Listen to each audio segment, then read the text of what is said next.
So good afternoon and welcome to the Sparkling Conversation of the Week. And we are very grateful to have everyone attending here and all those who are listening to the recording. And today, Liana Lourens is going to speak to us about the gift of pain. Silent signals begging us to slow down. Liana, we are looking forward to what you are going to share with us. Thank you, Shani. Yes. I don't know how it always works, but sometimes when you have to share something with other people, then your life is really a resemblance of that. If you take the chance to really see that it's something that can benefit your life in that moment, and there's nothing more truer than this topic that I chose. I've been a fan of the writer Philip Yancey for many, many years. I don't know who of you knows his books, but he's co-authored a book with Dr. Brandt called The Gift of Pain. And I can't go into the book today too much, but I want to introduce you to three Pauls this afternoon. The one would be Dr. Paul Brandt, the co-author of this book, The Gift of Pain. Now, Paul Brandt was a missionary child. He grew up in a missionary family in India, and his father died and his mother kept on with the work, and later on he became a world-renowned surgeon, specifically with leprosy, working with leprosy patients. So I'm going to touch on that a little bit, but before we do that, who of you have ever driven and your car's gauge, your empty gauge says bing, and you know you have to stop at the garage and you have to fill up, but you don't have the time now, or maybe you don't have your purse with you, and you think, well, if I can work out, I've got still about 30 or 40 kilometers, and then tomorrow comes and the next day comes and you forgot, and then your car stops without petrol about 500 meters from the garage. I don't know if it's happened to one of you, but in my life, not a lot, because my husband tries to get me to remember, but it has happened. And then you think, if I just listened to that little ping, if I just responded the first time I was reminded that there could be something wrong or some kind of need. And I think in our lives, our bodies, our minds, our spirits gives us hints that something is wrong, that something needs attention. If you are driving on the highway, and which is nice about Google nowadays is that Google Drive, that it warns you and says there's a camera in front, or there's congestion, or it gives you all those hints to better navigate where you have to go. And if you ignore that, you find yourself in a fix many times. And with our bodies, it works the same, that there are silent little telltales that your body could give you that is telling you, you have to slow down. You have to take time. You have to stop. And maybe I can ask you, any one of you that's with us today, Hanli, have you experienced anything like that, that your body, that there's something, when that happens, you have to slow down? Is there anything you have in your life? Yes, I think sometimes I can just listen to what I say or how I talk. If I just say, oh, I'm in a hurry, or oh, I've got so much to do, sometimes we tell ourselves, and then we just carry on, in fourth or fifth, or sometimes even sixth gear. Yes, and then at the beginning of the year, I realized, I want to slow down a little bit, and also not do nothing in the slowdown, but do what I feel is, as we in Brightstar say, what's filling my bucket, because you can't give if you don't have. Yes, so yeah, I can feel it, and even getting older, I spoke to a friend of mine the other day. So I said, I don't even want to use those words to say, oh, I can feel it in my body that I'm getting older. But I can, and I need to be vulnerable on that, and also to listen. What do I need, and what do I need to put down? And sometimes one only needs to put down something, say temporarily, just for a short time, just to get yourself on track again. And I'm actually there. I'm starting to coming back on track again. But yes, and sometimes we ignore it. We just carry on, and that's the thing that yeah. That's the thing that Dr. Paul Brunt realized, that with leprosy, you can go into all the medical things that happens to the body, but the main thing is that it numbs the nervous system and the nervous ends.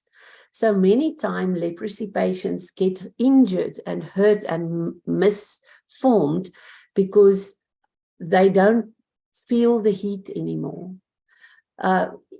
In the worst case circumstances, there are amazing stories in that book, but things like in very bad health environments in India, the rats will come and eat on their limbs, but because they're asleep and they can't feel anymore, they don't feel it, and they get injured in that way, or they will put their hands in the fire without feeling. And it's an incredible, if you can get your hands on that book, really, it's amazing. But the core that comes from that is sometimes when we ignore the little signals of pain, of discomfort, that if we ignore it, it becomes like in Afrikaans is 'n eelt. What is that in English?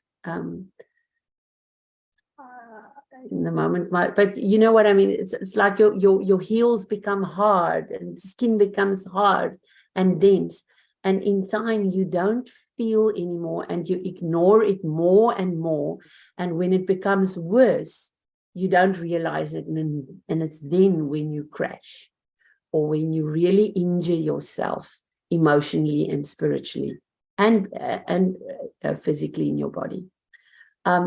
And there's amazing things that you can read on how to combat that. But the second Paul I want to introduce you to is a wonderful writer. His name is Paul Donders. He's from the Netherlands, Paul Donders. And the introduction into this book is written by our beloved Graham Power, that has passed away. But Graham found him to be a very good coach. And in this book on resilience that I found from him, he comes to a place where he talks about silence. So I just want to jump to that. If we say that pain, discomfort must be telltales or signs or things that tells us to stop, what do we do in stopping? What does that stop entails? Because sometimes we do stop by just shifting to doing something else, and we don't really stop. So I just want to share these few ideas on silence with you. He says that in silence, your entire body relaxes. So when you tell yourself to stop, really get to a place where it is silent and quiet around you, for your whole body to relax. And then he says that we receive inspiration in silence. Now, when I work with the children, I always tell them that we've got this balloon in our heads, and when it blows up, the only space where we can think clearly, or where we can think with inspiration is that space between your skull and the balloon. So the more that balloon is inflated, the less place there is to really think well. So, and in silence, we get a chance to deflate everything in our minds, to make space for inspiration. And then he says, being true to yourself amid silence, meaning we all know that idea that you can mirror yourself in a pond of water, but then the water must get time to have nothing, no rimples in it, and then you can mirror yourself. So in silence, if you really want to find out what is going on in your heart and your mind, you need to really get silent, because in that you can mirror your true self.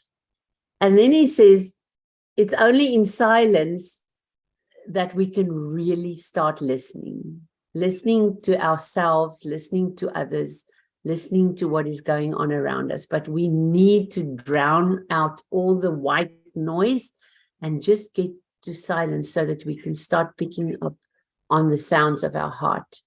And then he says, in silence, you learn how to enjoy life, because you see the smaller things clearer.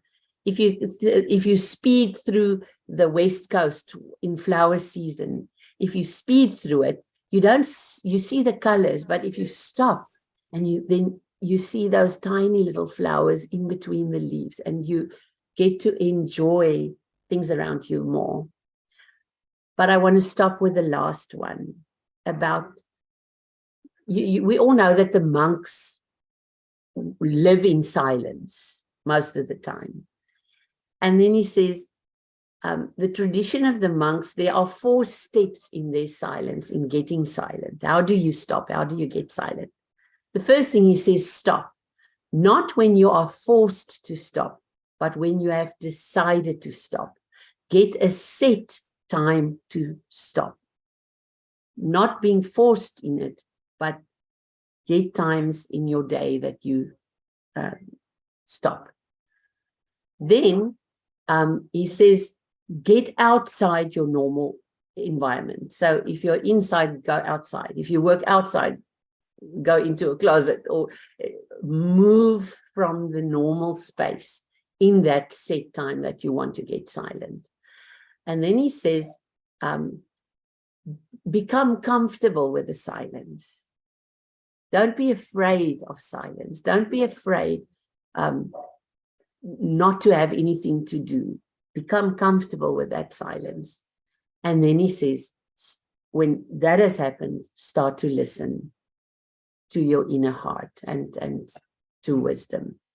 But the most important thing is, in the second step, when you have to start listening, your mind, or become comfortable with silence, your mind starts running, and and if you can push through those moments, you will get to the third Paul, where Paul says, and the peace that surpasses all understanding will guard your heart. And that is what we need.